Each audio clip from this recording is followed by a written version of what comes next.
விசை உறும் பந்தினை போல் உள்ளம் வேண்டியபடி செல்லும் உடல் கேட்டேன். நசையரு மனம் கேட்டேன், நித்தம் நவம் என சுடர்தரும் உயிர் கேட்டேன். அசைவரு மதி கேட்டேன், இதை அருள்வதில் உனக்கெதும் தடையுள்ளதோ, வல்லமை தாராயோ இந்த மாநிலம் பயனுற வாழ்வதற்கு.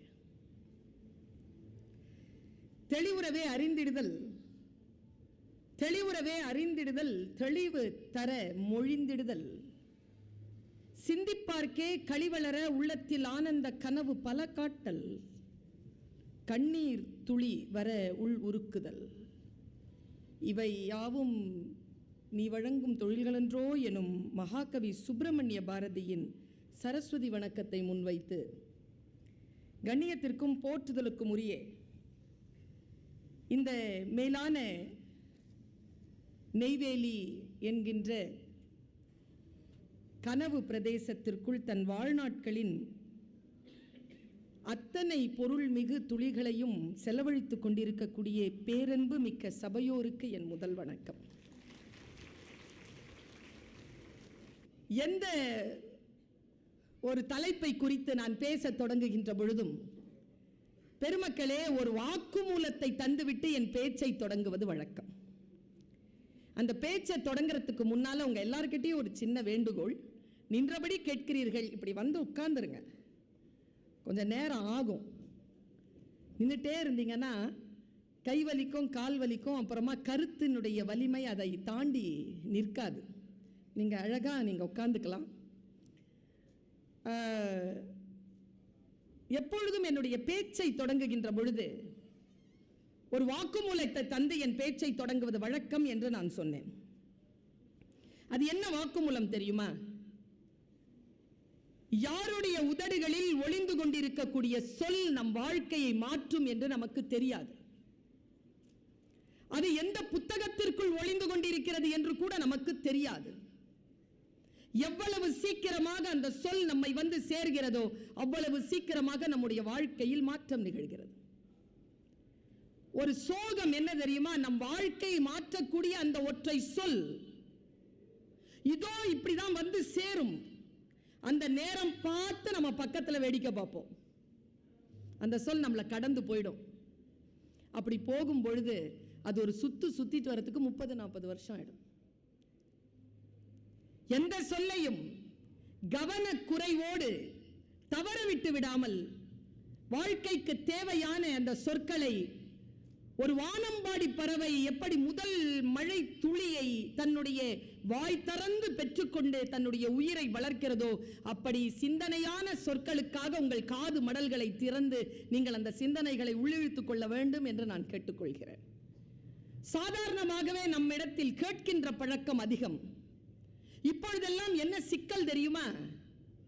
யாருடைய பேச்சை நாம் நிரம்ப கேட்கிறோம் என்றால் அலங்காரமாகவும் ஆடம்பரமாகவும் நகைச்சுவையாகவும் பேசக்கூடியவர்களுடைய பேச்சை அதிகம் கேட்கிறோம். சில பேர் இருக்கிறாங்க, ரொம்ப சைலண்டா பேசுவாங்க. பெரிய ஆர்ப்பாட்டம் எதுவும் இருக்காது, ஆடம்பரம் எதுவுமே இருக்காது, அலங்கார சொற்கள் இருக்காது. ஆனால் முன்னால் நான் சொன்ன சில பேச்சுக்கள் நம்முடைய வாழ்க்கையின் மணித்துளியை களவாடி கொண்டிருக்கும். இந்த சைலண்டான ஸ்பீச்சஸ் இருக்கு இல்லையா, அது நம்முடைய வாழ்க்கையில் நாம் முதலீடு செய்வதற்கான மணித்துளிகளை நமக்கு தந்து கொண்டிருக்கும். கேட்கின்ற பயிற்சி யாருக்கு இருக்கிறதோ அவர்கள்தான் வாழ்க்கையில் சில விஷயங்களை சாதிக்கிறார்கள். கேட்கின்ற பயிற்சியை பெறுவதற்கு முன்னால் சொற்களோடு சேர்ந்து இது நம்முடைய வாழ்க்கைக்கு தகுதியானதா இல்லையா என்பதனை பார்த்து பெறுவது. சாதாரணமாகவே காலம் காலமாக நமக்கு தரப்படுகின்ற சொற்களுக்கு பின்னால் யாரோ ஒருவர் சிந்தித்த சிந்தனை தான் மறைந்திருக்கிறது. நீங்கள் கொஞ்சம் வெளிப்பட்டு எழுந்து நின்று அந்த வார்த்தைகளை உள்வாங்குகின்ற பொழுது அது உங்களுடைய வாழ்க்கைக்கான தேவைக்கான ஒரு மிகப்பெரிய பொருளை அது உங்களுக்கு தரும். இதற்கு கொஞ்சம் நிதானமும் கொஞ்சம் பயிற்சியும் இருக்க வேண்டும் என்பது என்னுடைய புரிதல். நான் ஏன் இந்த தலைப்பை எடுத்தேன்? பெரிதினும் பெரிது கேள். உண்மையாவே நான் சொல்றேன். நான் இந்த ஹாலுக்கு வர்றதுக்கு முன்னால ஒரு 2 பாட்டு இங்க ஒலிச்சிட்டு இருந்தது. இது ஒரு புத்தக திருவிழா. அந்த 2 பாட்டும் கெட்ட வார்த்தைகளால் ஆன பாட்டு. ஆனால் நாம் எல்லாருமே கைத்தட்டி ஆரவாரம் பண்ணி நம்ம குழந்தைகள் எல்லாம் பாட, நம் மனைவி மக்கள் பாட, நம் தாய் சகோதரிகள் பாட நாம் கேட்டுக்கொண்டிருக்கிறோம். எங்கே இருக்கிறது? எங்கே எதை கேட்க வேண்டுமோ அங்கே அதை கேட்க வேண்டும் என்கின்ற அந்த வரையறையை நாம் போட்டுவிட வேண்டும் என்று ஒரு பெண்ணாகவும் ஒரு ஆசிரியையாகவும் முதலில் நான் உங்கள் முன்னால் வைக்கிறேன். எல்லாவற்றையும் நாம் கேட்கலாம், ஆனால் அந்த விஷயங்கள் கேட்பதற்கு என்று நேரம் உண்டு, காலம் உண்டு, இடம் உண்டு. ஒரு இடத்துல ஒரு ஸ்கூல், அந்த ஸ்கூலுக்கு நான் பேச போயிருக்கும் பொழுது யாரோ ஒரு நடிகரை அழைத்து இருந்தார்கள். எனக்கு முன்னால் அவங்க நிகழ்ச்சி நடத்துறாங்க. நீங்க நம்ப மாட்டீங்க, ஆசிரியர்களை அழைத்து மேடையில் ஆண்களும் பெண்களுமாக சேர்ந்து லுங்கி டான்ஸ் ஆடிக்கொண்டிருந்தார்கள். அதற்கு பிறகு பெற்றோர்களை அழைத்து ஜிமிக்கி கம்மல் ஜிமிக்கி கம்மல்ங்கிற பாட்டுக்கு, ஆனால் அப்போ இந்த 2 பாட்டும் வரல, இல்லைன்னா கண்டிப்பாக இந்த 2 பாட்டு போட்டிருப்பாங்க. குழந்தைகள் ஆடுகிறார்கள், ஆனால் அவர்கள் எதற்கு ஆடுகிறார்கள் என்பதுதான் நம்முடைய வாழ்க்கையில் நாம் கடைசியாக காணப்படுகின்ற ரிசல்ட். நான் ஒரு கல்லூரி பேராசிரியர், இப்படித்தானே பேசுவேன். என்டர்டெயின்மெண்ட் என்பது வேறு, கற்றலுக்கான சூழ்நிலையை அமைக்கின்ற விஷயங்கள் என்பது வேறு. பெரிதினும் பெரிது கேள் என்று நான் தலைப்பு கொடுத்தேன் என்று சொன்னேன். எது பெரியது?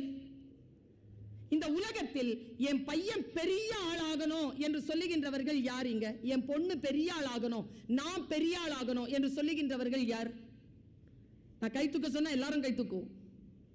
என் மகன் பெரிய ஆளாகணும். பெரிய ஆளாகணும்னா என்ன? என்ன? NLC sir, best discipline.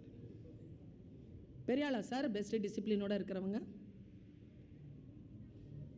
ராணுவ வீரர்கள், இப்போ எல்லா ராணுவ வீரர்கள் ஆயிடலாமா? எது பெரியத்தனம்? PhD படிச்சுட்டு பெரிய ப்ரொஃபஸர் ஆகணும், NLC மாதிரியான கம்பெனியில் வந்து மிகப்பெரிய போஸ்டிங்ல உட்காரணும், நமக்கு மாதத்திற்கு சிறப்பான வருமானம் கிடைக்கணும், நம்ம போலீஸ் ஆபீசர் ஆயிரணும், நாம வந்து பெரிய மந்திரி ஆயிரணும், பெரிய தொழிலதிபர் ஆயிரணும், இல்லைன்னா இன்ஜினியர் ஆயிடணும், டாக்டர் ஆயிடணும், இதெல்லாம் தான் பெருசு என்று நம்முடைய மனதிலே நாம் வரித்து வைத்திருக்கிறோம். ஒரு பெண் என்னிடத்தில் சொன்னாள், உலகத்திலே என் பையன் பெரியாள் அப்படின்னு யார் தெரியுமா சொல்ல முடியும்? எந்த ஒரு குழந்தையால இந்த சமூகத்தில் 4 பேருக்கு நல்லது நடக்கிறதோ அவன் தாம்மா இந்த உலகத்துல பெரியாள். ஒரு 4 பேருக்கு நல்லது நடக்கின்ற பணிகள் என்ன? அந்த பணிகளை நோக்கி நாம் பயணம் செய்ய முடியுமா இன்றைய சூழ்நிலையில்? பெரிது கேள் என்கிறான் Bharathi. High, think high. APJ Abdul Kalam சொல்லுகிறார், thinking too small is the biggest problem of life. The biggest crime of life is thinking too small and fixing a small target என்று பேசுகிறார். Fixing a small target is the biggest crime என்கிறார். மிகப்பெரிய குற்றம் சிறிய இலக்குகளை வைத்தல் மிகப்பெரிய குற்றம் என்கிறார் APJ அப்துல் கலாம். இப்ப பெரிதாக எப்படி கேட்பது? ஒரு விஷயத்தை பெருசா எப்படி நான் கேட்கிறது? இப்ப பாருங்க, நான் எப்பொழுதும் சொல்லக்கூடிய ஒரு உதாரணத்தை சொல்லி உங்களுக்கு விளங்க செய்துவிட்டு என்னுடைய பணியை நான் தொடர்கிறேன். நான் மொட்டை மாடியில ஷீட் போட்ட வீட்டில் சின்ன வயசுலேருந்து வளர்ந்தவன். நாங்கள் வீட்டுக்காரங்க, வீட்டு ஓனர்ஸ், கீழே எல்லாம் வாடகைக்காரங்க. மொட்டை மாடியில் ஷீட் போட்டுருவோம். உங்களுக்கு அந்த சிமெண்ட் ஷீட்னாலே தெரியும், ஓட்டை விழுந்திருக்கும். மழை பெஞ்சா கொட்டும், தண்ணி கொட்டும். எங்க அம்மா என்ன பண்ணுவாங்க, ஒரு சின்ன பாத்திரத்தை எடுத்து அந்த இடத்த தண்ணி கொட்டுற இடத்துல வச்சு பிடிப்பாங்க. நாங்க தண்ணி எடுத்துட்டு வரதுக்கு கீழே 2 மாடி இறங்க வேண்டாம். ஒரு 3 நாளைக்கு அந்த தண்ணியே போதுமானது. அந்த சொம்பு தண்ணி, அந்த குண்டான் தண்ணி, அந்த பெரிய அண்டா தண்ணி எங்களுக்கு குளிக்க, சாப்பிட, துணி துவைக்க எல்லாம் போதுமானது. அந்த தண்ணி இருக்கு இல்லையா, அந்த தண்ணியை நாங்க வந்து அனுபவிச்சுட்டு இருக்கும்போது என் மனதில் ஒரு வெளிச்சம். மழை எல்லோருக்கும் தான் பெய்கிறது. நான் என் தாயாருடன் சேர்ந்து என் வீட்டிற்குள் ஒழுகுகின்ற தண்ணீரை சொம்புவில் பிடித்து கொண்டிருக்கிறேன். கொஞ்சம் வெளியில் வந்து பார்த்தால் அதே மழைதான், கடலும் ஆறும் கிணறும் நிரம்பிக் கொண்டிருக்கிறது. பாத்திரத்தை நீ எவ்வளவு வைக்கிறாயோ அதில் அவ்வளவு சேரும். பாத்திரத்தை பெரிதாக்கிக் கொள் என்கிறான் பாரதி. பெரிதினும் பெரிது கேளு. எப்படி பெருசு கேட்கிறது? இந்த மனசுக்கு யார் சொல்றது? இந்த மனசுக்கான ஒரு விஷயம் இருக்கு இல்லையா? இந்த உலகத்திலேயே மிகப்பெரிய அடக்கி ஆளக்கூடிய ஒற்றை விஷயத்தை நான் சொல்லுகிறேன், அதுதான் இந்த மனசு. நான் பொதுவா இந்த உதாரணத்தை சொல்லுவேன், உங்களுக்கும் இந்த உதாரணத்தை சொல்லுகிறேன். என் பேச்சை ஏற்கனவே கேட்டிருந்தால் இந்த உதாரணத்தை நினைவுபடுத்திக் கொள்ளுங்கள். தெரியவில்லை என்றால் இன்றிலிருந்து தெரிந்து கொள்ளுங்கள். நான் ஒரு பர்ஸ் வச்சிருந்தேன் சார். பர்ஸ் அது என்னன்னு தெரியல. இந்த பொம்பளைங்களுக்கு தான் அது ரொம்ப மேண்டேட்டரியா இருக்குல்ல மேடம். ஆண்களுக்கு பாருங்களேன், சட்டையில் ஒரு பை, 2 பையும் இருக்கும் சில டைம்ல, பேண்ட்ல மொத்தம் 4. பொம்பளைங்களுக்கு இல்லை. இந்த புடவையில் எப்படி நான் பேக்கெட் வைக்கிறேன்? வைக்க முடியுமா? வைக்கலாம்.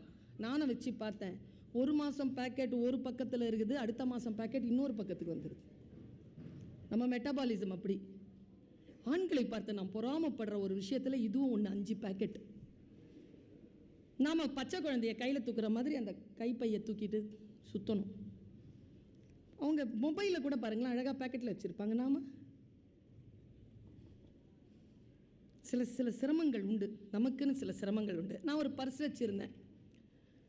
அந்த பர்ஸு காணோம்.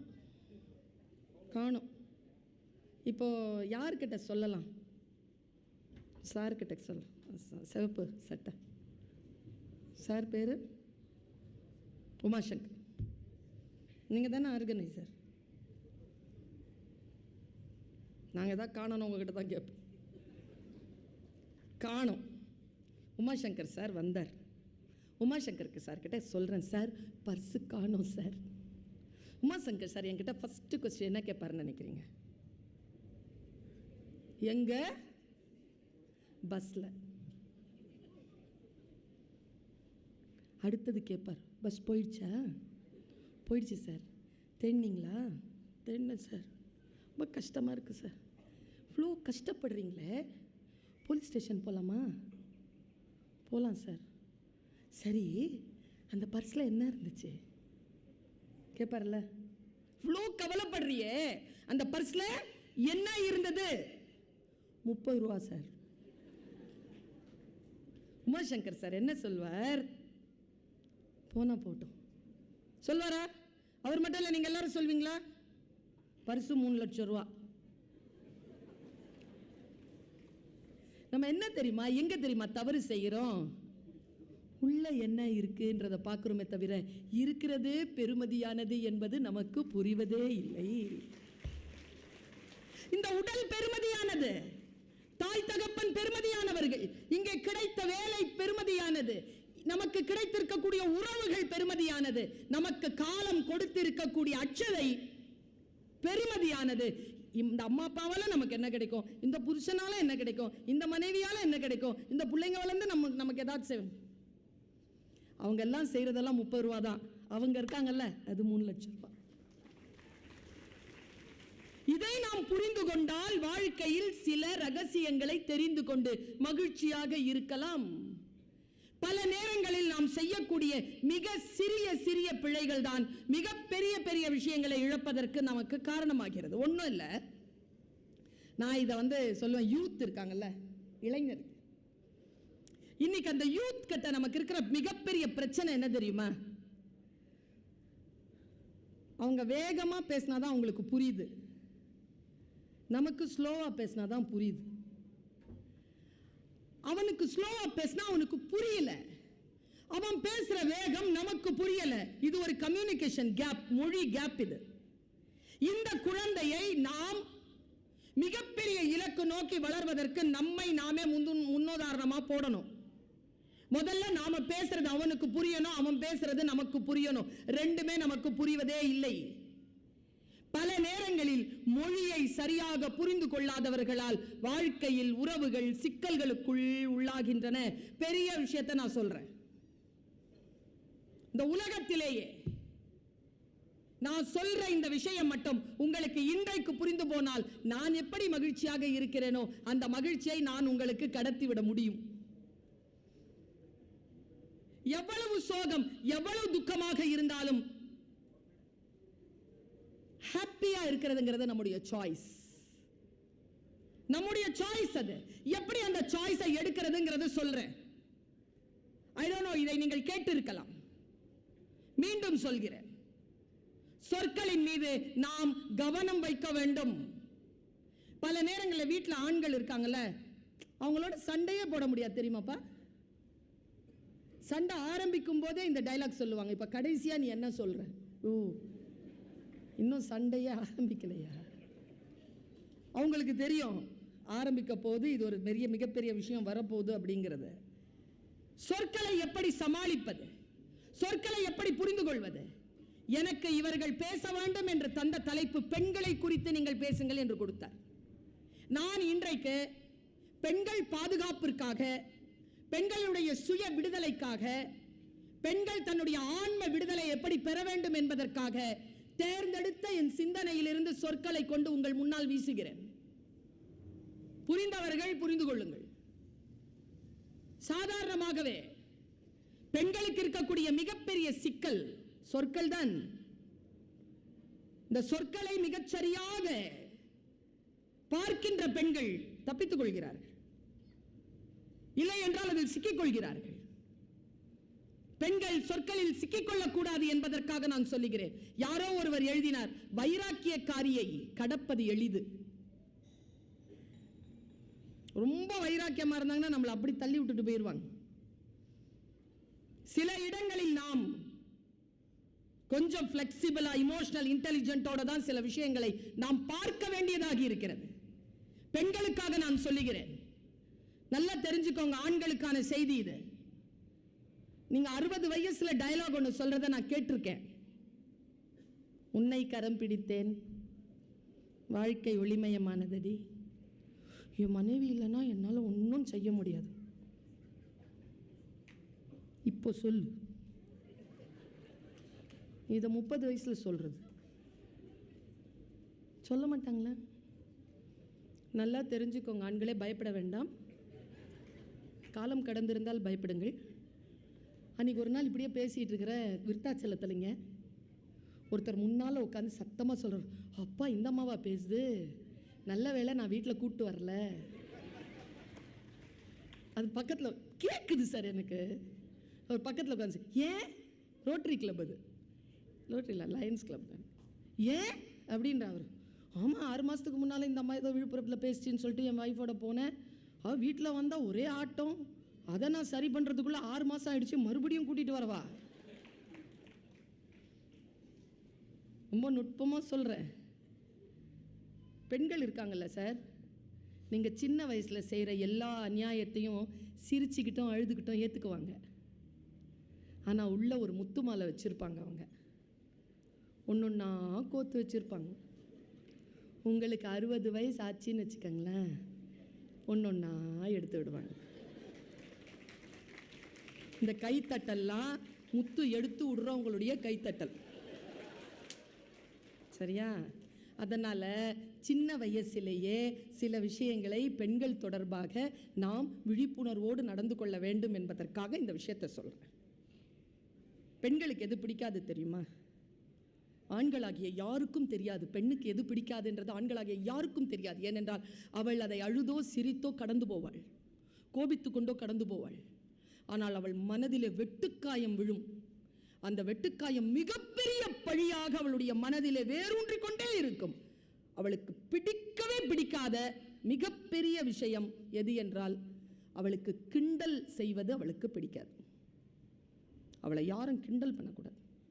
பாடி ஷேமிங் பண்ணுறது பெண்ணுக்கு பிடிக்காது. அவளுடைய தாய் தந்தையரை பற்றி பேசுவது அவளுக்கு பிடிக்காது.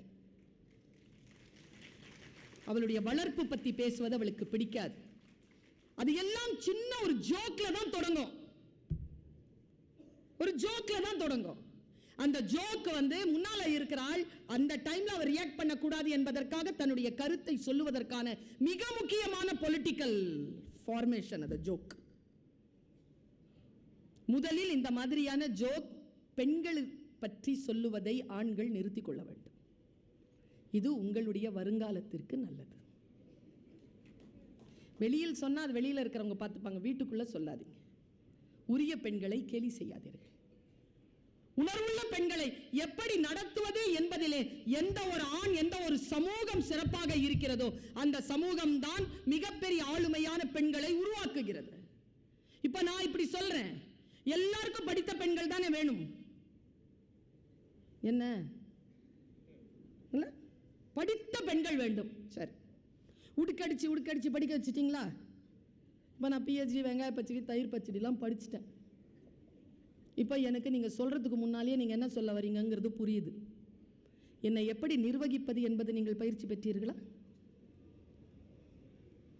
ஏன் நீதிமன்ற வாசலில், குடும்ப கோர்ட்டுகளில் மக்கள் அலைமோத மாட்டார்கள்?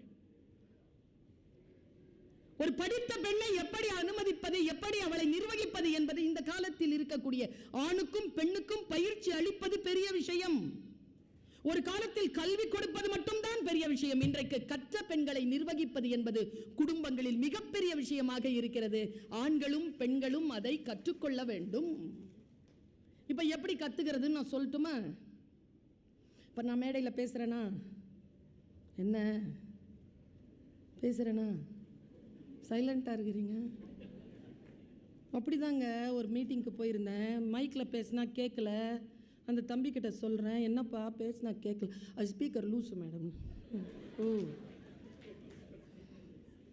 அதுவும் ஸ்பீக்கர், நானும் ஸ்பீக்கர். பாருங்க, கவனமாக கேளுங்க. பெண்கள், நான் நல்லா பேசுகிறேன்ல, சத்தமாக பேசுகிறேன்ல, வீட்டில் இப்படி பேசினேன்னு வச்சுக்கோங்களேன், என் அண்ணன் சொல்வார்,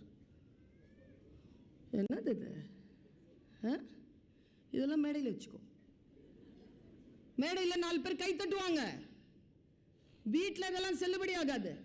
எங்க அண்ணன், என் வீட்டுக்காரர் எப்படி சொல்லுவார் தெரியுமா? என் அண்ணனோட நான் 3 நாள் பேச மாட்டேன். நான் அவனுக்கு தான் பிரச்சனை, அவனுக்கான வேலைகளை நான் செய்ய மாட்டேன். ஆனா எங்க வீட்டில் எப்படி சொல்வார் பாருங்க, நான் ஏதாவது ஒன்று அநியாயமா பேசுறேன்னு தான் வச்சுக்கோங்களேன், சத்தமா பேசுறேன். சுல்தானா, மேடையில் எவ்வளோ நல்லா பேசுறீங்க, எவ்வளோ பேர் கை தட்டுறாங்க, அதே மாதிரி வீட்டில் நடந்துக்கலாம்ல. ஏன் இப்படி அநியாயம் பண்ணுறீங்க? வீட்டில் மேடையில் மட்டும் நல்லா பேசுவீங்களா? நான் அடங்குறேன். படித்த பெண்ணுக்கு அங்கீகாரம் கொடுங்கள். அந்த அங்கீகாரம் என்பது ஒரு சுயமரியாதை. அந்த சுயமரியாதையை கொடுக்க நான் எல்லா மீட்டிங்லயும் சொல்றேங்க. ஒரு பெண்ணுக்கு பணம், பதவி, திருமணம், குழந்தை, வாய்ப்புகள், வசதிகள், செல்வாக்கு, பதவி எதுவும் வேணாங்க. எல்லாம் இருந்தும் கூட ஒரு பெண்ணால் கோபமாகவும் சோகமாகவும் இருந்துவிட முடியும். ஏனென்றால் அவளுக்கு எது மறுக்கப்படுகிறது என்றால் சுயமரியாதை. சுயமரியாதை மறுக்கப்படுகின்ற இடத்தில் பெண்களால் சந்தோஷமாக இருக்க முடியாது. அவள் இருப்பிற்கு நீங்கள் கொடுக்கக்கூடிய அந்த முக்கியத்துவம் நான் பெண்களுக்கு சொல்லுகிறேன். ஆண்களுக்கு இவ்வளவு நேரம் நம்ம எடுத்தோமா? இல்லை, என்னன்னா ஆண்கள் உண்மையா சொல்றேங்க, தெரியாதுங்க. வெளியில் போய் நல்லா ஜெயிச்சுட்டு வந்துடுவாங்க, வீட்டில் சரியாக சிக்குவாங்க. நான் ஒரு நாள் சொன்னேன், என் ஆயுதங்களை நீயே முடிவு செய்கிறாய். வார்த்தை புரிஞ்சுதா? உனக்கு எதிராக நான் எந்த ஆயுதம் எடுக்க வேண்டும் என்று நீ தான் முடிவு செய்கிறாய். எப்படி எனக்கு இது கண்டுபிடிச்சேன்னா, ஒருத்தர் வீட்டுக்குள்ளே நுழையிறார், ராத்திரி 11 மணி. ஐய், கதவை தரடின்னு அந்த அம்மா கதவை திறந்து, ஐய் அது ஆரம்பிக்கிறதுக்குள்ள ஃபேனை போடுறீங்க. அந்த அம்மா ஃபேனை போட்டுச்சு. அது ஆரம்பிக்கிறது போய் காப்பி கொண்டு வா. எப்போ காஃபி? அது ஆரம்பிக்கிறதோட ஷூவை கட்டிடின்னு அந்த அம்மா கோவம் வந்துருச்சு. என்னையா என்ன? அது ஆரம்பிக்கிறதுக்கு கதவை தர, ஃபேனை போடு, டீ கொடு, காப்பி கொடு, காலுக்கு ஷூ தொலைச்சி அப்படின்னுச்சா. அவர் பயந்துட்டு, ஐயோ அது ஆரம்பிச்சிருச்சு. என் ஆயுதங்களை நீயே முடிவு செய்கிறாய்.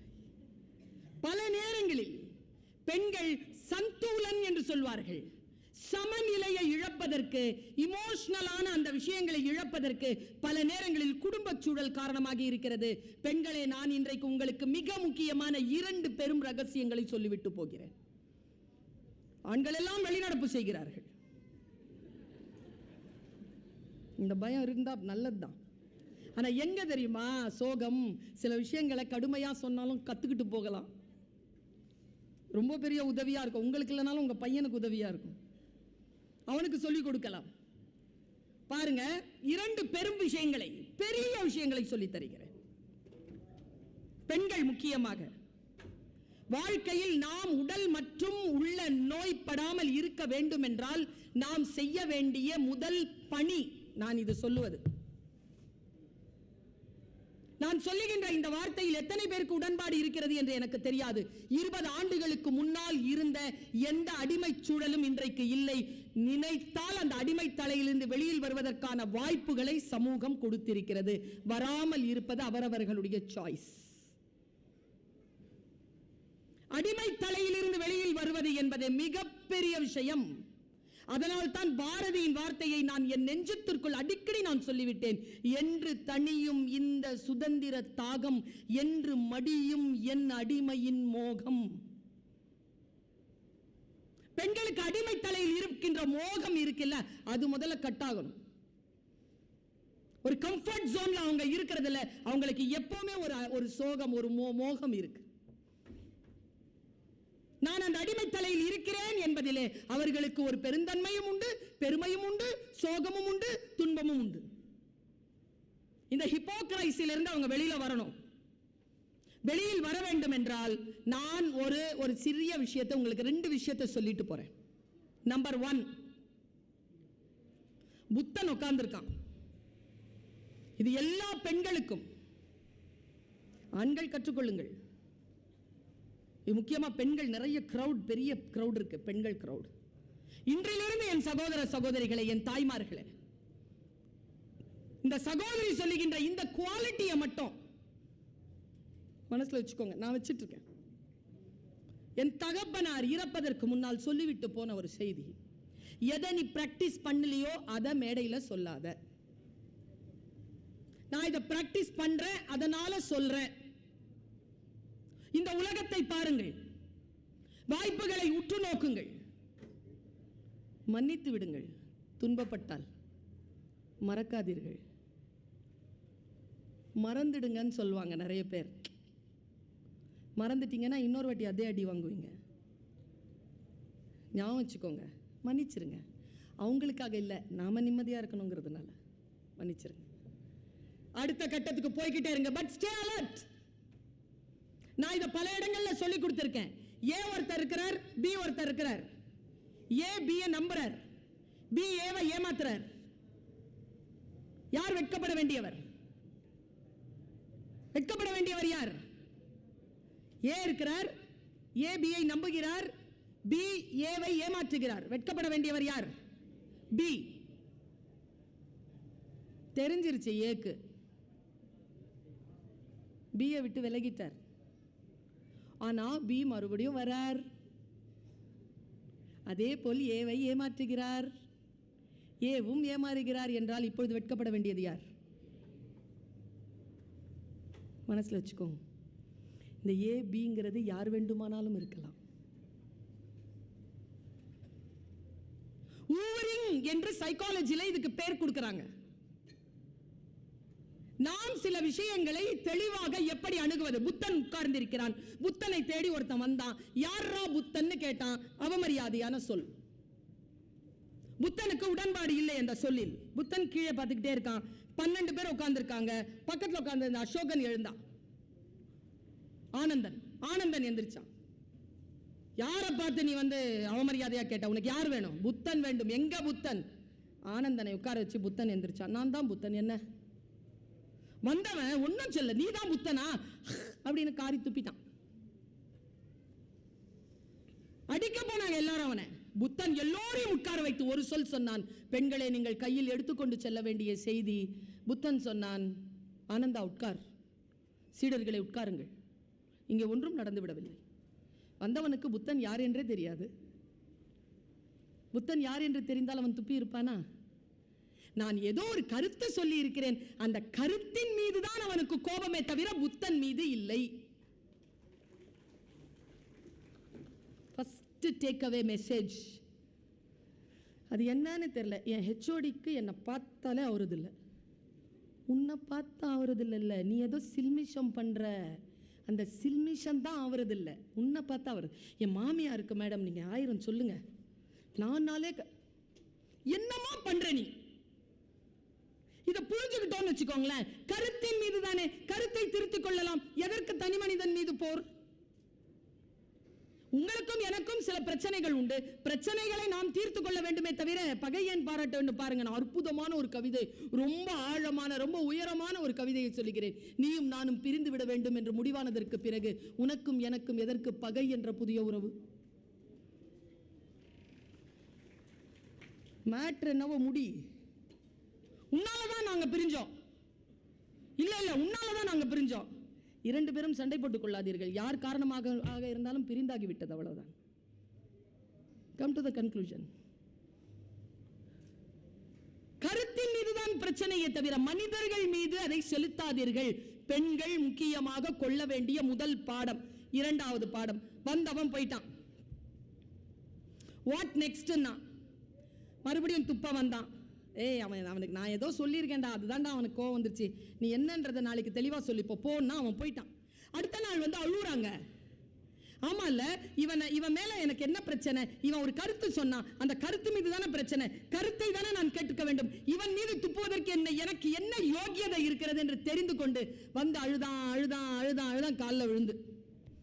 அடுத்த நாள் நீங்க எல்லாருமே கையில எடுத்துட்டு போகிற மிக முக்கியமான மெசேஜ், பெண்கள். நான் பார்க்கிறேன், 50 வயசு கடந்த பெண்களுக்கு கண்களில் நிரந்தர சோகமும் நிரந்தர கோபமும் இருக்கு. ஏன் தெரியுமா? எதையோ சுமந்து கொண்டிருக்கிறீர்கள். உங்களை ரிலீஸ் பண்றதுக்காக சொல்றேன். நான் சொல்லுகின்றது, நான் போடுகின்ற இந்த மழை, வீட்டில இருந்து ஒழுகுற தண்ணியை பிடிக்கிற சின்ன பாத்திரம் இல்லை. உங்கள் மனதை கடல் அளவு ஆக்கி கொண்டு இதை நிரப்பி கொண்டு போங்க. அவன் சொல்லுகிறான், வந்தவன் கேட்டான், மன்னிச்சிரு புத்தா, மன்னிச்சிரு புத்தா, மன்னிச்சிரு புத்தா. புத்தன் என்ன செஞ்சிருக்கணுங்க சொல்லுங்களேன்? என்ன செஞ்சிருக்கணும்? புத்தன் என்ன செய்யணும்? மன்னிக்கணும் தானே? புத்தன் சூப்பருங்க. புத்தன் இஸ் a குரு. உங்களையும் போல என்னையும் போல அல்ல, அவன் குரு, அவன் பரமாச்சாரியனவன், மிகப்பெரிய குரு அவன். அவன் சொன்னான், முடியாது, உன்னை என்னால் மன்னிக்க முடியாது. வந்தவன் கேட்டான், ஏன்? என்ன பதில் பாருங்களேன். நீ துப்பியது நேற்று, நீ துப்பிய எச்சில் இதுவரைக்கும் நான் கன்னத்திலேயே வைத்துக் கொண்டு கோபப்பட நான் என்ன முட்டாளா? நீ துப்பிய எச்சில் கடலில் கலந்து விட்டது. ஏனென்றால் நான் ஓடிக்கொண்டிருக்கும் கங்கையாறு. ஏ அப்பா, நான் ஓடிக்கொண்டிருக்கும் கங்கையாறு, நீ துப்பிய எச்சில் அந்த கடலில் கரைந்து விட்டது. இதோ நான் பேசிக் கொண்டிருக்கிறேனே, இதுவும் கடலில் கரைந்து போகும். அதற்காகத்தான் சொல்லுகிறேன், நினைவு விளைத்துக்கொள், இதுவும் கடந்து போகும். பெண்களே, நான் ஒரு விஷயத்தை சொல்றேன், don't take radical decisions. Life is so precious. மாற்றம் ஏதும் நிகழ்த்த முடியா வாழ்க்கையின் ஆதலின் எழு என்றதும் எழுந்தனன்றா கண்ணகி. என்னால வேற சாய்ஸ் இல்லடா, அதனால நீ வான உடனே வந்துட்டேன் அப்படிங்கிறா கோவலன் கிட்ட கண்ணகி. Personal talk. இன்னைக்கு நம்ம எல்லாருக்குமே சாய்ஸ் இருக்கு, சான்ஸ் இருக்கு. இன்னைக்கு நான் சொல்றேன், குடும்பம் என்கின்ற உறவை பெண்களே தக்க வைத்துக் கொள்ளுங்கள். சில கோபங்களுக்காகவும் சில விஷயங்களுக்காகவும் அந்த குடும்பத்தை குலைத்து விடாதீர்கள். ஆண்களுக்கும் சொல்கிறேன், புத்தன் சொல்வதை ஞாபகம் வைத்துக் கொள்ளுங்கள். ஆறாத ரணங்களையும் ஆபாசமான எண்ணங்களையும் சுமக்கின்ற அளவிற்கு வாழ்க்கை வசதியானது இல்லை என்பதனை எப்பொழுது புரிந்து கொள்கிறீர்களோ விட்டு விடுதலையாகிறீர்கள், மிகச் சிறப்பான வாழ்க்கையை நிகழ்த்துகிறீர்கள். உடலும் உள்ளமும் ஒளிமயமாகிறது, லேசாகிறது. பல பெண்களால் அந்த விட்டு விடுதலையாகிறது. ஐயோ அப்பா, நான் இல்லைன்னா என் வீட்டில் ஒன்றும் நடக்காது, கம்முன்னு இரு, எல்லாம் நடக்கும், எல்லாம் நடக்கும். பல பெண்களுக்கு இது தெரிவதே இல்லை. எல்லாவற்றையும் சுமந்து கொள்கிறீர்கள். சுமப்பதை விடுவது, கோபமான வார்த்தைகளை, என்றைக்கோ செய்த கேலியை, என்றைக்கோ சொன்ன கெட்ட வார்த்தைகளை மனதிலே போட்டு போட்டு புதைத்து வைக்கக்கூடிய அந்த பகுதியை பெண்கள் விட்டு விடுதலையாக வேண்டும். இது மிக முக்கியமான கருத்து. இன்னும் ஒரு கருத்தை சொல்றேன். இது ஆண்களுக்கு ஆகுமானது, பெண்களுக்கு எதிரானது. எனக்கு ஒரே ஒரு உதவி மட்டும் செய்யணும். ஆண்கள் ஒரு ப்ராமிஸ் பண்ணணும், எல்லாரும் பண்ணணும். இப்போ நான் மிகப்பெரிய ஒரு விஷயத்தை சொல்ல போறேன். உங்கள் வாழ்க்கையில் ஒருபோதும் நீங்கள் அதை பயன்படுத்தக்கூடாது. நான் ஒரு ஆயுதம் தர போறேன், நீங்கள் பயன்படுத்தக்கூடாது என்று எனக்கு வாக்கு தர வேண்டும். நந்திங்கன்னா சொல்றேன். ஒருத்தர் சொல்றார், நீ சொல்லு, அதை பயன்படுத்துறதா இல்லையான்னு நான் அப்புறமா சொல். பெண்களை உங்களுக்கு சொல்கிறேன், ஆண்கள் அதை பயன்படுத்த மாட்டார்கள். ஏன் தெரியுமா? இந்த அரங்கத்தில் இருக்கிற ஆண்கள் இருக்காங்கல்ல, அவங்க நிச்சயமா அதை பயன்படுத்த மாட்டாங்க. பயன்படுத்தினாங்கன்னா அங்க இங்க வந்திருக்க வாய்ப்பே இல்லை. கோபமாக இருக்கின்ற பொழுதும் பயன்படுத்தி விடாதீர்கள். உங்கள் நிலை பிறந்து இருக்கின்ற பொழுதும் பயன்படுத்தி விடாதீர்கள். பெண்களுக்கு சொல்லுகிறேன், உங்கள் உயிர் போகல நெஞ்சு குழியிலிருந்து, அந்த நெஞ்சு குழியில துடிக்கிற வரைக்கும் இந்த சகோதரி சொன்ன இந்த விஷயத்தை மறக்க கூடாது. நீங்க மறந்துடணும், ஆண்கள் மறந்துடணும், பெண்கள் மறக்க கூடாது. Okay? Are you with me? ஆம் ஐ ஆடிபிள்? என்னுடைய வீட்டில் ஒரு சம்பவம் நடந்தது. என்னுடைய அம்மா சீரியல் பார்க்க மாட்டாங்க. அன்னைக்கு என்னமோ பார்த்துட்டு இருக்காங்க. நல்ல ஸ்ரீரங்கத்தில் பெருமாள் பள்ளி கொண்ட மாதிரி படுத்துட்டு, நான் 7 மணிக்கு வீட்டுக்கு போகிறேன். முன்னால் போய் பை வைக்கிறேன். தள்ளு அப்படின்னாங்க. அப்படி சொல்லவே மாட்டாங்க. வந்த உடனே வாமான்னு விசாரிப்பாங்க. தள்ளு அப்படின்னாங்க. என்னடா இது? அம்மா பசிக்குதுமா. ஆ இரு. என்னடா அப்படி பார்த்துட்டு இருக்காங்கன்னு பார்த்தா அது ஒரு சீரியல். அது ஒரு ஹிந்தி பட சீரியல் போயிட்டு இருக்கு, ஹிந்தி டப்பிங் சீரியல். நான் எப்போவுமே பார்க்குறதில்ல, சீரியல்ஸ் பார்க்குறதில்ல. என்னடா அம்மா இப்படி இருக்கா? அம்மா பசிக்குதுமா. என்னம்மா சமைச்சிருக்கீங்க? மீன் பொரிச்சிருக்கிறீங்களா? மசாலா போட்டு வச்சுருக்கேன், வெயிட் பண்ணு தரேன். இப்போ பசிக்குது, நான் போய் பொரிச்சு. நீ தீச்சிருவேன், உட்கார். நான் செய்கிறேன்னு சொன்னேன்ல, உட்கார் அப்படின்னாங்க. ஏன்னா இவ்வளோ சத்தம் போட்டுலாம் பேச மாட்டாங்களே, என்னது இது? ஆமாம், இதே உட்காந்துட்டு சேஞ்ச் கூட பண்ணல, அப்படியே உட்காந்துட்டேன். எங்கள் அம்மா சோஃபாவில் உட்காந்துருக்காங்க, பக்கத்தில் ஒரு திவான் இருக்கும். அந்த திவானில் நான் படுத்துட்டேன். படுத்துட்டு பார்த்துட்ருக்கேங்க சீரியல். இதுதாங்க சிச்சுவேஷன். சீரியலில் வந்த அந்த விஷயத்தை நான் சொல்கிறேன். என் வாழ்க்கையில் நான் மரணம் அடைகின்ற வரைக்கும் கூட என் மனதை விட்டகலாத அந்த காட்சி. எத்தனையோ புத்தகங்களை வாசிக்கிறோம், எத்தனையோ திரைப்படங்களை கேட்கிறோம், பார்க்கிறோம்.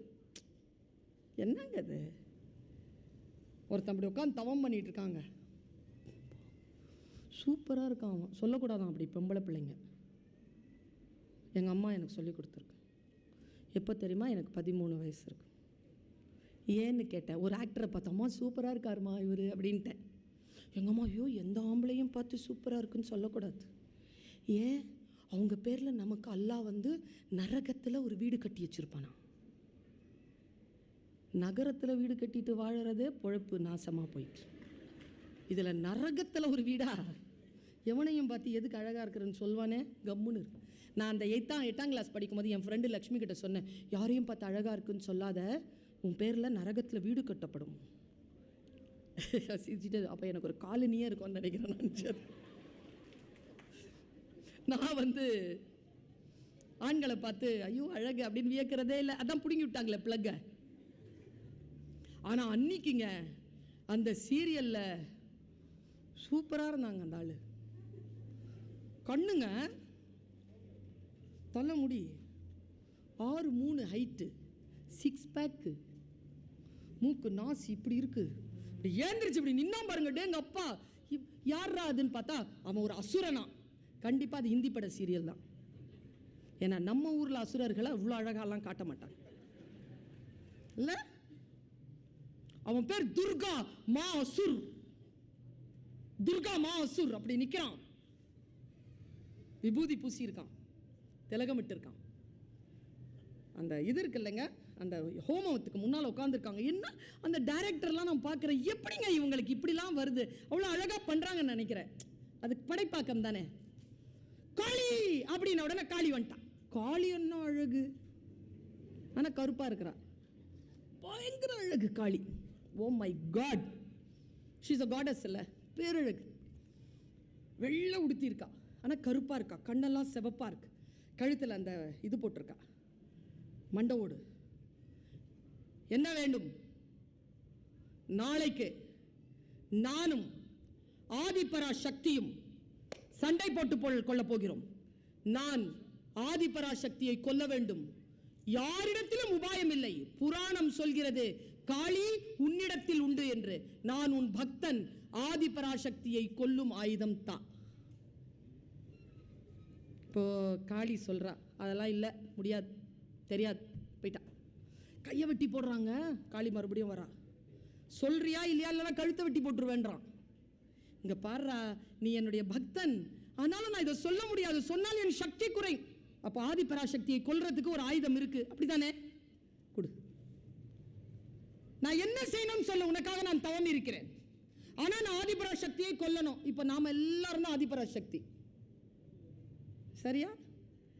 நம்மளை கொல்லணும்னு சுத்திட்டு இருக்கக்கூடிய துர்கா மாசூர் யாருன்னு அவங்கவுங்க வாழ்க்கையில் அவங்கவுங்க நினச்சிக்கோங்க, சரியா? அவங்க போய் காளி கிட்ட ஆயுதம் கேட்குறாங்க. தவம் இருந்த ஆயுதம் தருகிறாள் காளி. நான் தான் சொல்றேன், ஆதிபராசக்தியை கொல்லும் அந்த ஆயுதத்தை துர்கா மாசூர் பெற்றுக்கொண்டான். அந்த ஆயுதத்தை நான் இப்பொழுது சொல்ல போகிறேன். ஆண்கள் அதை மறந்துவிட வேண்டும். ஏன்னா காளி கொடுத்த ஆயுதம் இல்லை, ஒர்க் ஆகும். பெண்கள் இருக்கிறீங்கல்ல, நீங்கள்லாம் ஆதிபராசக்திகள். என்ன நடந்துச்சுன்னு பாருங்க. உங்களுக்கு தெரியுமாங்க, அன்று இரவு நான் சாப்பிடலைங்க, சேஞ்ச் கூட பண்ணலைங்க, அப்படியே படுத்து முடங்கி தூங்குனதான். மனசு அவ்வளோ வலிச்சிருச்சுங்க அந்த ஆயுதத்தை பார்த்து, ரொம்ப வலிச்சிருச்சு எனக்கு. நான் சொல்றது வேற யாரும் கண் பார்வையில பார்க்கின்றபடி போகின்ற விஷயம்தான். ஆனால் இப்படி யாரும் சொல்ல மாட்டார்கள். என் மனதில் படுகிறது, அதை கண்ணாடியா அப்படி நின்று அந்த வெளிச்சத்தை உங்க முன்னால காட்டுறேன், அவ்வளவுதான். காளி சொல்றா, இங்க பார், ஆதிபராசக்தியை கொல்ல முடியாது, சரி, அவளை சக்தி இழக்க செய்ய முடியும். நான் அவளை சக்தி இழக்க செய்யக்கூடிய உபாயத்தை உனக்கு தருகிறேன். அவள் சக்தி இழந்து நிற்கின்ற பொழுது நீ ஆயுதத்தை பயன்படுத்தி கொண்டால் அவள் செத்து போவாள். முதல்ல சக்தி இழக்க வைக்கணும்ல, கொடு ஆயுதத்தை கொடு. ஒன்றும் இல்லை, ஆயுதமே கிடையாது. என்னது? வானத்துலேருந்து அவள் இறங்குவாள்ல, முன்னால் வருவாள்ல, வந்த உடனே நீ போர் எதுவும் செய்யாத, அவளுக்கு எதிராக 4 கெட்ட வார்த்தை பேசு, அவதூறு. அவள் அழகை, அவள் உடலை, அவள் அறிவை, அவள் நிர்வாகத்திறனை, அவள் அஸ்தித்துவத்தை, அவள் சுயத்தை டிகிரேட் பண்ணு. பேசிக்கிட்டே இருந்தனா அவ சக்தி இழப்பால. அப்போ நீ ஆயுதத்தை செலுத்தலாம். போயிட்டாங்க. இப்போ எனக்கு என்ன ஆக போகுதுன்னு தெரில. பாருங்களேன், நம்ம எல்லாருமே சக்திகள்னு சொல்கிறோம்ல, நம்ம கெட்ட வார்த்தை கேட்டு பழக்கமாங்க அப்பா வீட்டில்? நம்மளுக்கு யாராவது கெட்ட வார்த்தை சொல்லியிருக்காங்களாங்க? சமூகம் சொல்லுதா இல்லையா? புகுந்த வீட்டில் சில நேரங்களில் கேட்டுருமா இல்லையா? எப்படிங்க வருது நமக்கு? இதே நிலை தான் சக்திக்கு வருது, ஆதிபராசக்திக்கு வருது. நல்லா தெரிஞ்சுக்கோங்க, சிவனுக்கு அபிஷேகம் தான், சக்திக்கு மந்திரம் தான். சொல் போதும் உங்கள் மனைவிக்கு, உங்களுக்கு தான் அபிஷேகம் வேணும். நீங்கள் ஸ்தூலமானவள், அவள் சூட்சுமமானவள். சக்தி நிலையில் இருக்கக்கூடிய பெண்கள் எல்லாரும் சூட்சுமமானவர்கள். சூட்சுமம் என்பது வெளியில் தெரியாது, வெளியில் தெரியாது. பலம் வெளியில் தெரியும், ஸ்தூலம் வெளியில் தெரியும். நான் அப்படியே பார்த்துட்டே இருக்கேங்க. அந்த சீரியல்ல பிரேக் போட்டான். எங்க அம்மா சொன்னாங்க, நான் போய் மீன் பொரிச்சிட்டு வந்துடுறேன். வேணாம், நான் சீரியல் பார்க்க போறேன். வேணாம். அதிகாலைங்க, அப்பா, சூரியன் உதிக்கிறாங்க. வராங்க பராசக்தி. பா, அவன் அசுரனையே இவ்வளவு அழகா படைச்சவன் பராசக்தியை எப்படி படைச்சிருப்பான்? தலைமுடி இப்படி பறக்குதுங்க, பின்னால சூரிய உதயம், திலகமிட்டு சர்வபூஷிதையா அப்படி இறங்குறான், இறங்குறான். அந்த அழகையே பார்த்துருக்கேன். வந்த உடனே அப்படி நின்னாங்க. வந்து நின்ன உடனே இந்த ஆள் இருக்கான்ல, நீலாம் பெரிய சக்தியா, நீலாம் ஒரு சாமியா, அறிவில்லை உனக்கு, என்ன மாதிரி ஆளோட போய் போட்டி போடுறதுக்கு வந்திருக்கிற, நீ நான் உலக மாதாவா? அவளுக்கு மிரள்றாங்க. அவளுக்கு இந்த மாதிரி கெட்ட வார்த்தைலாம் கேட்டு பழக்கம் இல்லை. என்ன சண்டை போடு, உங்ககிட்ட போய் யாராவது சண்டை போடுவாங்களா? நீ என்ன யோகியதையோட நிக்கிறேன்னு உங்ககிட்ட நான் இப்படி பேசுறாங்க. அவன் திட்டமிட்டு பேசுறான். அவன் நில கொலையிறாங்க. பேச பேச பேச, நீ எல்லாம் சிவனோட பக்கத்தில் உட்கார்ந்துருக்கிறதுனால தான் உனக்கு என்ன பெரிய இவளா நீ அவளா நீ அப்படி பேசிக்கிட்டே இருக்க துணுண்டாயிட்டாங்க. ஐயோ அம்மாடி, அவ துணுண்டான உடனே அவன் அந்த வாளை அப்படி எடுத்துட்டு வந்து ஓங்கி சக்தியை அடிக்கிறதுக்கு வரும்போது சிவபெருமான் எங்க இருந்தோ வந்துட்டார். புராண கதைல சக்தி அப்படின்னு உடனே அப்படி பார்க்கறான். நீதானடி என் அர்த்தாங்கினி, நீதானடி என் சக்தி, நீதாண்டி லோகமாதா, உனக்காக தானடி நான் இயங்குகிறேன், எழுந்து நில், அவன் யாரும் இல்லை, அவன் அற்பன், எழுந்து நின்று உன் சக்தி நிலையை உணர்னோட மூணு வந்தா பாருங்க, அவன் துணுண்டாயிட்டான். அவன் கையில் இருக்கிற சூலாயுதத்தை போட்டு அப்படியே போட்டா பாருங்க, நெஞ்சில் துர்கா அப்படி நிற்கிறா. அதுதான் இன்னைக்கும் துர்கா பூஜாவில் கல்கட்டால காளி அப்படி நிற்பா. துர்கை, துர்கா மாசுரனை அழிச்சதுனால அவளுக்கு துர்கைன்னு பேர். நான் இதை உங்ககிட்ட சொல்லிட்டேன். நான் ஏன் தூங்கலை? ஏன் தெரியுமா? என்னை அழிக்கும் ஆயுதம் இந்த உலகத்தில் உண்டு. பெண்களே, உங்களுக்கு எதிராக இந்த ஆயுதம் வருகின்ற பொழுது மிஸ்டர் சிவபெருமான் வருவார் என்று காத்திருக்காமல், அவன் நோக்கம் என்னை சாய்ப்பது, உன் சொற்களால் நான் சாய மாட்டேன் என்று அந்த சக்தி நிலையை நீங்கள் இழக்காமல் இருப்பது உலகத்தில் மிகப்பெரிய வரம். நான் சொல்லுவேன்ல, சாவு எல்லாருக்கும் வரும், நாம செத்து போகணும்னு சொல்றவனுக்கு முன்னால மட்டும் நம்ம செத்துறக்கூடாது.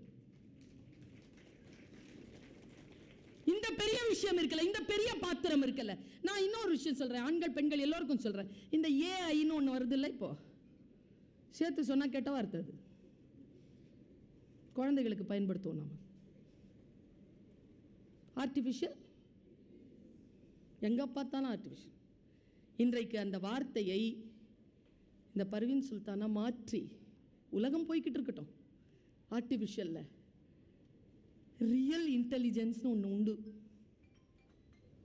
நம்ம எல்லாருமே அதை மறந்துட்டோம். பெண்கள் கிட்ட இருக்கு அந்த ரியல் இன்டெலிஜென்ஸ். உங்ககிட்ட இல்லை, இயற்கையாக உங்களுடைய பாடியிலேயே இருக்கு அந்த ரியல் இன்டெலிஜென்ஸ் இருக்குல்ல. அந்த ரியல் இன்டெலிஜென்ஸை நாம் எப்பொழுது பயன்படுத்த போகிறோம்? எப்ப பார்த்தாலும் இந்த பிசாசை கையில் வச்சுக்கிட்டு இப்படி இப்படி இப்படி வாழ்க்கையே அப்படியே போயிடுது. இன்றைக்கு நான் பெரிய விஷயம் ஒன்று சொல்றேன், கேட்பீர்களா? ஒரு பொழுது இருக்கீங்களா? பிரதோஷம், அமாவாசை இருப்பீங்களா? நோன்பு இருப்பீங்களா? லேந்த நாட்கள் 40 நாள் இருப்பீங்களா? அதே மாதிரி கொஞ்சம் டிஜிட்டல் ஃபாஸ்டிங் இருக்கலாமா? Have digital fasting. ஒரு 2 மணி நேரம் இந்த சனியனை தொடாமல் ஒரு 2 மணி நேரம் ஃபோன் வந்து அட்டன் பண்ணு. மற்றபடி இதற்குள் முழுமையாக உங்களுடைய ஆற்றலை செலுத்தி விடாமல், நான் தெரியுமா, நான் 10 மணிக்கு ஸ்கிரீன் ஆஃப் டைம் போட்டிருக்கேன். அது காலையில் வார வாரம் என்னை காரி துப்புது. நீ இவ்வளோ நேரம் அதிகமாக பயன்படுத்தி இருக்கேன்னு. நான் அவ்வளோ காரி துப்பலையும் வாங்கிட்டு இப்போ என்னுடைய ஸ்க்ரீன் டைம் 2 ஹவர்ஸாக நான் குறைச்சிருக்கிறேன். Only for conversation, only for communication. அவ்வளோதான், பேச்சு தான், கான்வர்சேஷன் கூட இல்லை, கம்யூனிகேஷன். தேவையற்ற விஷயங்களை இதற்குள்ளாக பார்த்து கொள்ளாமல் எனர்ஜியை சரியான வகையில் செலுத்துவது. பெண்கள் இந்த விஷயத்தில் மிக மிக கவனமாக இருக்க வேண்டும். குழந்தை காணோம் என்று ஓடி போலீஸ் ஸ்டேஷன்ல போய் கம்ப்ளைண்ட் பண்ண பெண்ணின் கையில் பத்திரமாக இருந்தது அவள் கைபேசி. ஒரு காலத்துல கிரைண்டர் இருக்குல்லங்க, கிரைண்டர் எங்க பார்த்தாலும் கிரைண்டர் அட்வர்டைஸ்மெண்ட்டாவே வரும். ஒரு 20 வருஷத்துக்கு முன்னால இப்போ கூட நான் போய் கேட்டேன் சில வியாபார தலங்களில், கிரைண்டர்லாம் நல்லா விற்பனை ஆகுதாங்கன்னு. விற்பனை ஆகுது. ஆனால் இன்னும் அதை விட கிரைண்டரை விட அதிகமாக விற்பனை ஆகிறது தோசை மாவு. எங்கோ தவறு நடந்து கொண்டிருக்கிறது.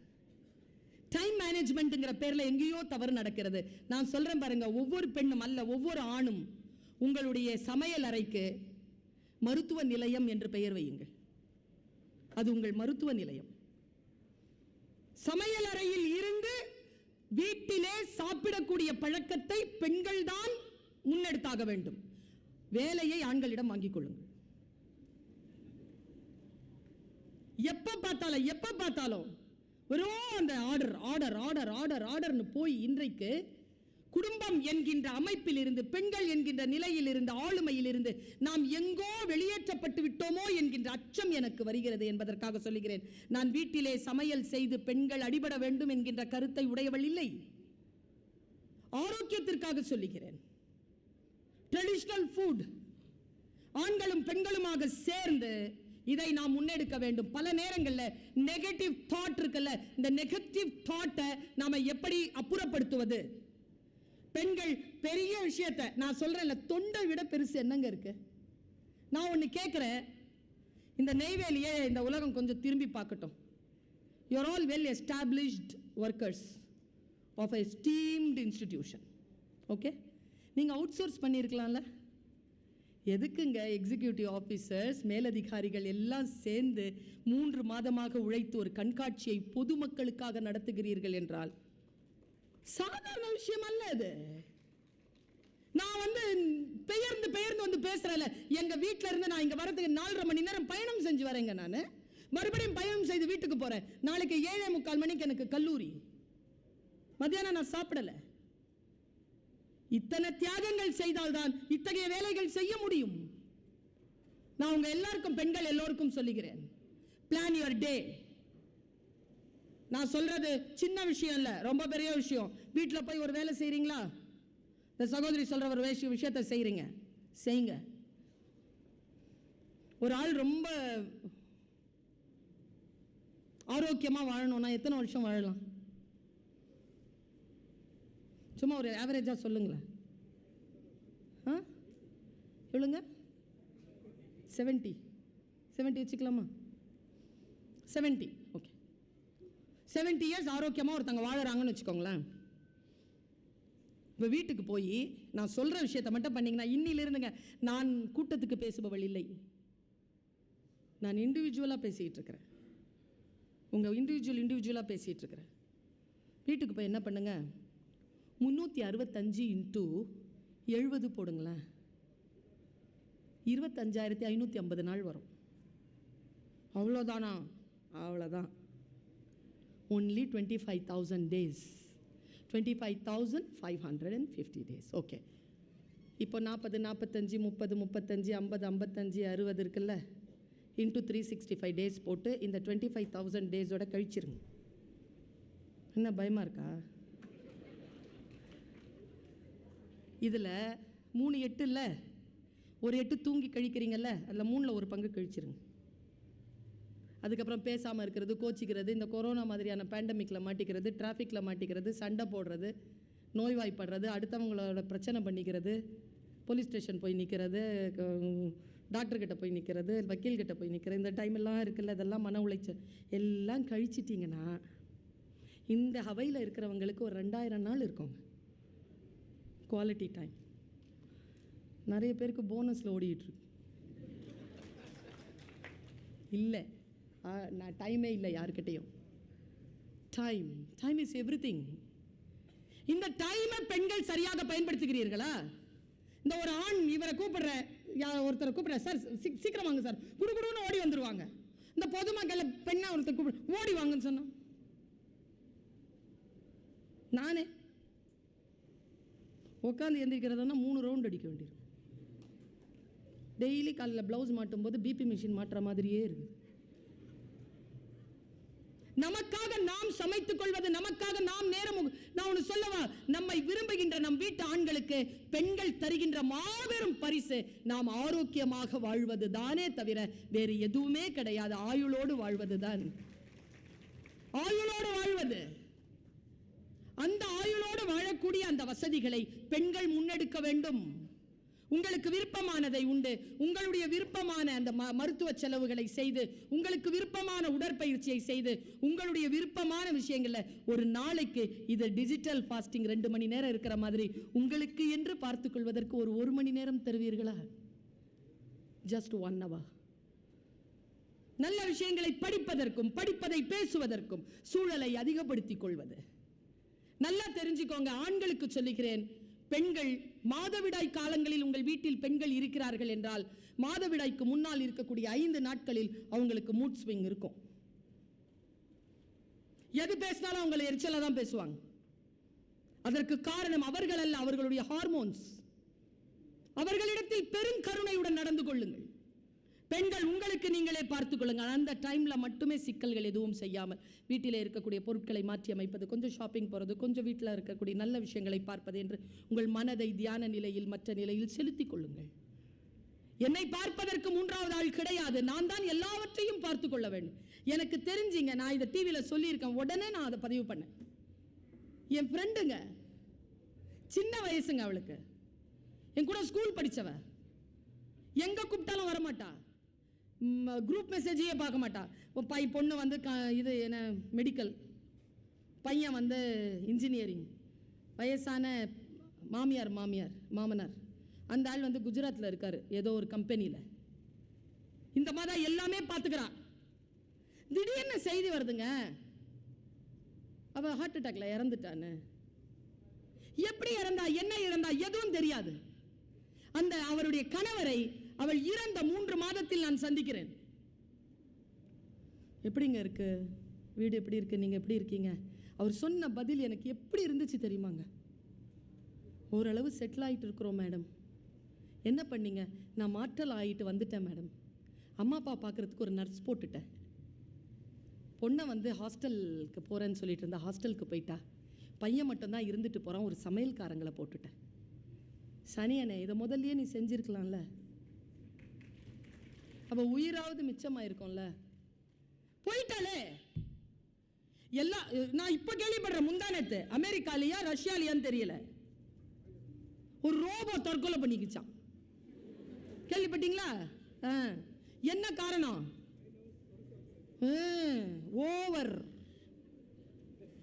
ஓவர் டைம் அதிகமா வேலை செஞ்சதுனால, ஓவர்லோடடா வேலை செஞ்சதுனால அந்த ரோபோவே தன்னைத்தானே வந்து இழந்து தன்னைத்தானே பிடுங்கிக்கிச்சிங்க. அது வேண்டான்னு சொல்லிருச்சு. எவ்வளவு பயப்படுறாங்க பாருங்க.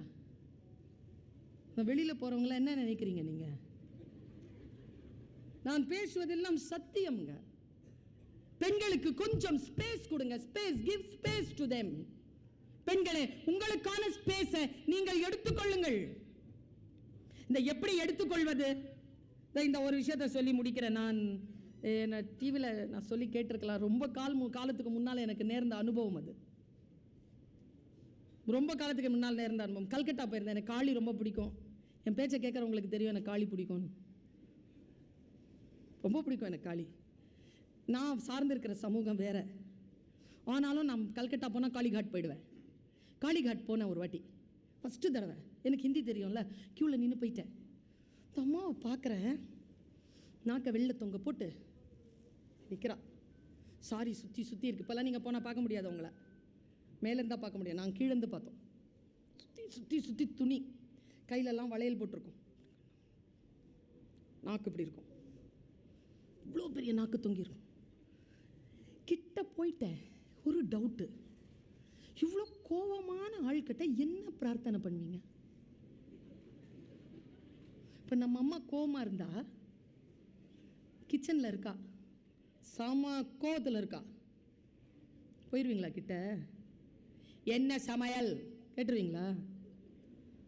கோவமாக இருக்கிறவங்கிட்ட எப்படி கேட்குறீங்க? நான் இதை கேட்டுட்டேங்க. அந்த பூசாரி சொன்ன பதில் தான் சூப்பர். அவள் கோவமா இல்லை, அவளுடைய இந்த இடத்த பாருங்க, நான் காளியுடைய இந்த இடத்த பாருங்களா, அப்படி சிரிச்சிட்டு இருப்பான். அது கோபம் தணிஞ்ச இடமா? நாக்கு வெளியில தள்ளுனாலே யோகா இதுல கோபத்தை தணிப்பதற்கு நாக்க வெளியில விட்டு விட்டு எடுப்பாங்க. கோபம் தணிந்த இடமா அது. கோபம் தணிந்த இடத்தில் அம்மாட்ட எது கேட்டாலும் கிடைக்கும். ஆனா அவ உஷாராகிறதுக்கு முன்னால கேட்டுறணும். அந்த பீரியட், அந்த டைம் இருக்குல்ல, ஃப்ரீசிங் பாயிண்ட், அது அதை வச்சிருக்காங்க நம்ம ஹிந்து மதத்துல. ஓ மை காட், என்ன பொசிஷன் தெரியுமா அது? அம்மா கிட்ட கேட்கிறப்ப எது வேணாலும் சாங்ஷன் ஆகும்ல. அவ கோவம் தணிஞ்சிருக்கிற அந்த வினாடி என்ன கேட்டாலும். அங்க போய் பாருங்க, பலிக்கு யாரை கொடுக்குறாங்க தெரியுமா? ஆடு கோழி எல்லாம் கொடுத்துடுறாங்க. தனியா பலிப்பீடம் ஒன்று இருக்கு, கொண்டு வந்து பக்தர்கள் தன் தலையை வைக்கிறார்கள். சரியை நான் அங்கேதான் பார்த்தேன். தலையை வச்சு என்ன சொல்றாங்க தெரியுமா? அம்மா, இதோ நான் என்னை முழுமையாக உன்னிடத்தில் பலி கொடுத்து விட்டேன். இனி இது பிறப்பு உன்னுடையது. இனி என்னை பாவங்களில் இருந்து நீ காப்பாற்றுவாயாக. நான் என் பாவங்களில் இருந்து முழுமையாக உன்னிடத்தில் சரணடைந்து நான் விடுதலையாகி விட்டேன் என்று தலையை பலியில் வைத்துவிட்டு கற்பூரம் ஏற்றிவிட்டு வழிபடுகிறார்கள். ரெட்டுதா எல்லாம். அவன் சொன்னா கோபம் தணிஞ்ச இடம் நான் எப்படின்னு காலப்பாரு. நான் யாராலையும் நீங்க எல்லாம் கால் தரிசனம் உங்களுக்கு கிடைக்குமான்னு தெரியல. இப்போல்லாம் கால் தரிசனத்தில் பார்க்குற இப்படி இருக்குங்க, நெஞ்சில் மீழ்ச்சிட்டு இருக்கா, இப்படி நிற்கிறா காளி. ஒரு ஸ்டெப் ஃபார்வர்டில் இருக்கும் அவளுக்கு. என்ன நடந்துச்சுன்னு கேட்டேன். அப்படி சொன்னாருங்க அந்த பூசாரி. கடவுளை வர நல்லா வைக்கணும், காளி வர நல்லா வைக்கணும். அந்த ஐயா சொல்கிறார், உருதுல தான், ஹிந்தியில் சொன்னார். ஒரு நாள் உட்காந்துருந்தாங்களாம். எப்போ பார்த்தாலும் சிவபெருமானுக்கே எல்லா இன்விடேஷனும் வருது. ஒருத்தர் நம்ம பேரில் இன்விடேஷன் வைக்க மாட்டானே. Mister Gopal and family, mister Ramanathan and family, missus and mister Shanmuganathan. சரியா? இது பார்த்துக்கிட்டே இருந்திருக்கு இந்த அம்மா. யாரு பக்கத்தில்? எல்லாரும் அவங்க கிட்ட தான் வராங்க. இவ சக்தி இவதான். ஆனா இவகிட்ட யாருமே எதுவுமே கேட்க மாட்டேங்கிறாங்க. சிவபெருமான் வந்து சூப்பரா அதை ஒண்ணுமே பேசாம வரும், எல்லாத்தையும் ரிசீவ் பண்ணிட்டு உட்காந்துருக்காரு. இந்த அம்மா கோவம் வந்துச்சு. ஒரு வாட்டி ஏந்திரிச்சிச்சு இந்த அம்மா. எழுந்த உடனே இந்த ஆண்களுக்கு இருக்கிற ஈகோ சைலண்ட் ஆயிட்டாருங்க. அவ எழுந்திரிச்ச உடனே சைலண்ட் ஆயிட்டாரா? அவ இறங்கிட்டா. அவ அப்பா வீட்டுக்கு போறா. யாரு? பார்வதி போறா. இப்போ ஆண்களுக்கு சொல்றேன், பெண்கள் ஏன் அப்பா வீட்டுக்கு போறோம்? கூப்பிட வருவீங்கன்னு தான். அப்படியே போறதுக்கா போறோம்? அப்போ ஸ்பாட்லயே நீங்க பண்ணலாம், செய்ய மாட்டீங்க. ஈகோ. போறாங்க, போய் நின்று திரும்பி பார்க்குறா. இந்த ஆள் சைலண்ட்ல போயிட்டாரு, கண்ணை மூடிக்கிட்டு. அவளுக்கு இன்னும் கோபம் ஆயிடுச்சு. நேரா போறா, கூப்பிட வரவே இல்லை சிவன். கோபத்தில் ஆடுறா. கோபம் கூடுது. கூடி கூடி கூடி அவ ஆட்டம் ஆட்டம் ஆட்டம் ஆட்டம் ஆடிக்கிட்டே இருந்து ஆடுறா பாருங்க. கை அருந்து விழுது, நாக்கு அருந்து விழுது, தலை அருந்து விழுது, வயிறு அருந்து விழுது. 108 சக்தி தலங்களில் 108 உறுப்புகள் சக்தியோட விழுந்திருக்கு. நீங்க காஞ்சிபுரத்துக்கு போனீங்கன்னா தொப்புள் விழுந்த இடம், காஞ்சி காமாட்சிக்கு முன்னாலேயே தொப்புள் வச்சிருப்பாங்க. நாக்கு விழுந்த இடம் தக்ஷணேஸ்வரம், இடுப்பு விழுந்த இடம் கயா. 108 தலங்கள், 107 தான், 8வது அங்க மேல. எல்லாம் அருந்து விழுதுங்க. விஷ்ணு வந்து போறாரு, லக்ஷ்மி பிடிச்சிட்டா. அவங்க குடும்ப don't go, she is in very angry level, she is very furious, don't go. நம்ம பிரம்மா போனார், சரஸ்வதி நாக்கில் உட்காரச்சிட்டு கம்முன்னு போயிடாத. அவ ஆடி ஆடி ஆடி உடம்பெல்லாம் அருந்து விழ சூட்சமாக ஆடிக்கிட்டு இருக்கா. இப்போ வெடிச்சா அந்த பிரபஞ்சம் எல்லாம் வெடிச்சிடும். உடனே சிவகணங்கள் வந்து சிவன் கிட்ட சொன்னாங்க, யோ உன் பொண்டாட்டி அங்கே ஆடிட்டு இருக்கா, உலகமே அழிய போகுது, நீ கம்முன்னு உட்காந்துருக்கிற, போ போய் பார். சிவபெருமான் எந்திரிக்கிறார், நேராக வர்றார். அங்கே தான் அவளுக்கு காளின்னு பேர் வருது. சக்தி அப்படின்றார். அவ திரும்பி அங்கே பார்க்குறா, ஆட்டுக்கு ஆடிக்கிட்டு இருக்கா. உச்சம் ஆட்டம், குடும்பம் கிடும்பம் எல்லாம் காளி அப்படி. உனக்கு என்னடி வேணும்? இந்த உலகம் உன்னை மதிக்கணும், அப்படிதானே? இந்த உலகமே நாயகனாக நினைக்கிற நான், இதோ என்னை உன் காலடிக்கு தருகிறேன், போதுமா அப்படின்னு டொம்முன்னு காலில் விழுந்துட்டாருங்க. அந்த அம்மா என்ன பண்ணிச்சு, ஆடிக்கிட்டே காலை வச்சுது பாருங்க சிவன் நெஞ்சில். அந்த சிலையில் பப்பரப்பான்னு படுத்துட்டு இருக்கிறது சிவபெருமான். நான் பார்த்தேன், நீங்களும் போய் பாருங்க. எந்த அரக்கனையும் அவன் மிதிக்கலை, சிவபெருமானை மிதிச்சிட்டு இருக்கிறான். பாம்பெல்லாம் இருக்கும், சடாமுடியெல்லாம் இருக்கும். மிஸ்டர் சிவன் அவர் தான் கீழே விழுந்திருக்கிறாரு. உனக்கு நானே கிடைச்சிட்டேன், இந்த உலகத்தில் என்னடி வேணும் உனக்கு என்று சொன்ன உடனே நான் சாமியா நினைச்சு என்னை வந்து திருப்பி பார்க்கலன்னு சொல்றேன். ஏன் சாமி என் காலடிக்கு வந்துருச்சா அன்ன உடனே கோபம் தனிஞ்சா, அந்த தனிஞ்சிற அந்த இடம் தான் காளி. வீட்டில் பார்வதி காளியாக மாறி ஆட்டம் ஆடுகின்ற பொழுது அவளை அடக்குவதற்கு தன்னை முழுமையாக அவள் காலடிக்கு தர வேண்டும் என்று அந்த சிவபெருமானுக்கு புரிந்தது போல் எங்கள் வீடுகளில் இருக்கக்கூடிய சிவபெருமான்களுக்கும் புரிய வேண்டும். பெண்களை அருள் பாலிப்பவர்களாக வைத்திருங்கள். பெண்களே, நீங்களும் உங்களுடைய உச்சத்தை தொடுவதற்கு உணர்வு மேலாண்மையை கையில் எடுத்துக் கொள்ளுங்கள்.